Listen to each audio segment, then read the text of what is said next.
ডিস্ট্রিক্টটাই তো একটা special zone হিসেবে ছিল, সেখানে বাঘ ছিল, ইঁদুর ছিল, ছাগল ছিল, সবই ছিল। এতদিন ধরে তো বাঘ বলেছে যে গোটা বীরভূম ডিস্ট্রিক্ট কন্ট্রোল করতো, জেল থেকে বসেও নাকি কন্ট্রোল করতো। টুলু মণ্ডল তো একটা নাম, এই নামের পিছনে কারা রয়েছে? প্রাক্তন মন্ত্রী আছে, প্রাক্তন বিধায়করা রয়েছে যারা ইনফ্লুয়েন্সিয়াল, কোনো এক সাংসদ রয়েছেন। শুভেন্দু অধিকারী মুখ্যমন্ত্রী তো একটা এক্স হ্যান্ডেলে পোস্ট করেছে। এবার এক্স হ্যান্ডেলে পোস্ট করে বলুন যে এই যারা আজকে সব ভালো তৃণমূল হয়ে গেছে, যিনি আজকে এনডিএ শরিক হয়ে গেছেন, তাদেরকে অ্যারেস্ট করা হবে কিনা, সেটা তো বাংলার মানুষ এখন সেটা জানতে চায়।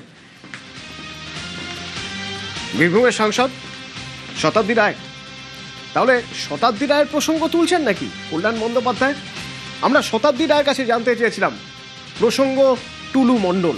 শতাব্দী রায় শুনুন কি বলছেন। ও ব্যবসা করতো, তো সরকারের দায়িত্ব। অভিষেক ব্যানার্জিকে জিজ্ঞেস করো, মমতা ব্যানার্জিকে জিজ্ঞেস করো, ও তো ব্যবসায়ী।